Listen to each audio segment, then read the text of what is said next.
എൻ്റെ പ്രിയപ്പെട്ടവരെ, തികച്ചും വ്യത്യസ്തമായ ഒരു വിഷയവുമായിട്ടാണ് ഞാൻ നിങ്ങളെ ഇപ്പോൾ അഭിമുഖീകരിക്കുന്നത്. അതായത് നിങ്ങൾക്ക് കുറച്ച് പേർക്കിന് അറിയാവുന്ന പോലെ എനിക്ക് കുറച്ച് ഈ ആധ്യാത്മിക മിഷൻ്റെ കൂടെ തന്നെ കുറച്ച് എഴുത്ത് ശുശ്രൂഷകളുമുണ്ട്, എഴുത്ത് പരിപാടികൾ. വലിയ സാഹിത്യകാരനാണെന്നും പറയണില്ല, എങ്കിലും കേരള സാഹിത്യ അക്കാദമി അവാർഡ് എനിക്ക് കിട്ടിയിട്ടുണ്ട്.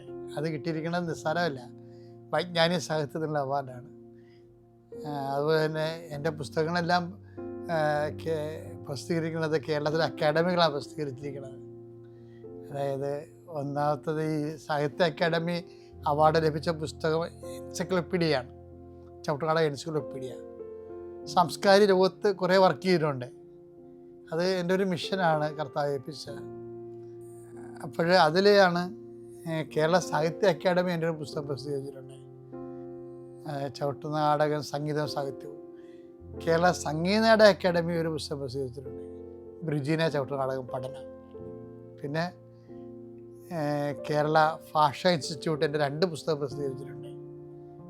അത് ഒന്ന് കടലോര കലാനിഘണ്ടു, ഭാഷാ ഇൻസ്റ്റിറ്റ്യൂട്ട് പ്രസിദ്ധീകരിച്ച 2ാമത്തെ പുസ്തകം തീരവിജ്ഞാനിയും. അപ്പോൾ എല്ലാം റഫറൻസ് ഗ്രന്ഥങ്ങളാണ്. ഫ്ലോക്കർ അക്കാദമി പ്രസിദ്ധീകരിച്ച ചവിട്ടുനാട വിജ്ഞാനകോശം. അപ്പോൾ ഈ പുസ്തകങ്ങളുടെ കൂടെ തന്നെ DC ബുക്സ് പ്രസിദ്ധീകരിച്ച എൻ്റെ ഒരു ചെറുകഥയുണ്ട്, അതിൻ്റെ പേര് മഴക്കോട്ടെന്നാണ്. അവനെ ഗ്രീൻ ബുക്സ് പ്രസിദ്ധീകരിച്ച ചെറുകഥാ സമാഹാരത്തിൻ്റെ പേരാണ് നിയ മിലാനിയുടെ നിഗൂഢ കമ്പങ്ങൾ. അതുപോലെ തന്നെ നമ്മുടെ ഗ്രീൻ ബുക്സ് തന്നെ പ്രസിദ്ധീകരിച്ചിരിക്കുന്ന ഒരു വലിയ നോവലാണ് അവസാനത്തെ അതിഥി. ഇത്രയും സാംസ്കാരിക സാഹിത്യ മേഖലയിലുള്ള എൻ്റെ എളിയ സംഭാവനയാണ്. ഞാൻ ഇതെന്ത് നിങ്ങളോട് പറയാൻ കാരണം വെച്ചാൽ, ഇപ്പോഴേ ഒരു വലിയ സന്തോഷ വാർത്ത ഉണ്ട്. ഈസ്റ്ററോടനുബന്ധിച്ച് അക്ഷര പബ്ലിക്കേഷൻസ് എൻ്റെ ഈ അവസാനത്തെ അതിഥി എന്ന നോവല് ആദ്യമായിട്ടും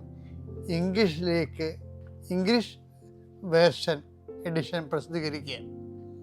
ഗുരുവായൂരുള്ള മെരീറ്റയാണ് അത് തർജ്ജിമ ചെയ്തിരിക്കുന്നത് ഇംഗ്ലീഷിലേക്ക്. അതിമനോഹരമായ തർജ്ജിമയാണ്. ഞാൻ ഈ പുസ്തകത്തെക്കുറിച്ച് പറയാൻ കാരണം, ഇതൊരു ഫിക്ഷനല്ല, ഈ ഫാക്ച്വൽ ഫിക്ഷൻ എന്ന് പറയും. സങ്കല്പമാണ്, പക്ഷേ അതിൻ്റെ അകത്ത് ഫാക്റ്റ് ചെക്ക് ചെയ്ത് കഴിഞ്ഞാണ് ഫാക്ച്വലാണത്, യഥാർത്ഥത്തിലുള്ളതുമാണ്. ഇത് കടലിനെ ആധാരമാക്കിയുണ്ട്, ഇതിൽ കാടിനെ ആധാരമാക്കിയുണ്ട്. കടലും കടലോര മനുഷ്യരും. ഇപ്പം ഞാൻ തന്നെ കടലിൽ താമസിക്കാൻ പോയിട്ടുണ്ട് രാത്രികളിൽ, ഇത് എഴുതാൻ വേണ്ടി മാത്രം. അതുപോലെ തന്നെ കാട്ടിലും ഞാനും വിജയകുമാറും എൻ്റെ കൂടെയുള്ള സഹപ്രവർത്തകരും സണ്ണി എല്ലാവരും ഞങ്ങൾ കാട്ടിൽ പോയി താമസിച്ചിട്ടുണ്ട്. അത് എല്ലാ കാടുകളിലും, കേരളത്തിൻ്റെ എല്ലാ സൈലൻറ്റ് വാലി, അതുപോലെ തന്നെ തമിഴ്നാട്ടിലെ വനങ്ങൾ, അവിടെയെല്ലാം രാത്രി മുറിയെടുത്ത് താമസിച്ചത്. അതിൻ്റെ കാലാവസ്ഥകൾ, പിന്നെ ആദിവാസികൾ, അവിടെ ജീവിത രീതികൾ എല്ലാം മനസ്സിലായി. അപ്പോൾ ഇതിൻ്റെ പ്രധാനപ്പെട്ട തീമെന്ന് പറയുന്നത് യൂണിയൻ കാർബൈഡിൻ്റെ തകർച്ചയില്ലേ.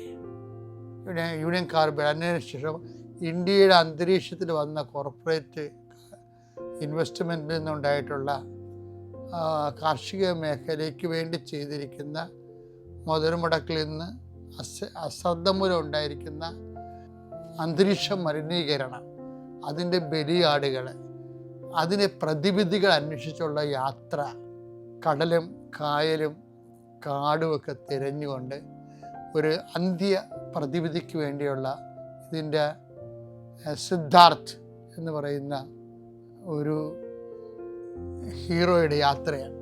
അതിൽ കടലിൻ്റെ ജീവിതം അറിയാത്തവർക്ക് ഇത് ചെമ്മീൻ സിനിമയെക്കാളും, സിനിമയുടെ കാലത്തെക്കാളും കടലോര ജീവിതം ഒത്തിരി മാറിയിട്ടുണ്ട്. അവിടെ ഒന്നും ഇന്നുവരെ ഇറങ്ങാത്ത വിഷയങ്ങളിൽ കൈകാര്യം ചെയ്യുന്നുണ്ട്. ഇപ്പോൾ തന്നെ ആദിവാസികളുടെ കഥകൾ പറയുമ്പോൾ നമ്മളുടെ കുഞ്ഞേലി തൊട്ടുള്ള എല്ലാ കഥകളെക്കാളും വ്യത്യസ്തമായ പ്രമേയങ്ങൾ ഇതിൽ കൈകാര്യം ചെയ്യുന്നുണ്ട്. അപ്പം ഇങ്ങനെ ഒരു നോവല് പ്രാണൻ്റെ പച്ചപ്പ് തേടിയുള്ള മനസ്സിൻ്റെ ഒരു പിടച്ചിൽ, ഒരു സാഹസികമായ ഒരു കണ്ടുപിടുത്തത്തിന് വേണ്ടിയുള്ള വളരെ മാർട്ടിടം കണക്കെയുള്ള ഒരു രക്തസാക്ഷിത്വം കണക്കെയുള്ള സാഹസിക യാത്ര ഡോക്ടർ സിദ്ധാർത്ഥിൻ്റെ.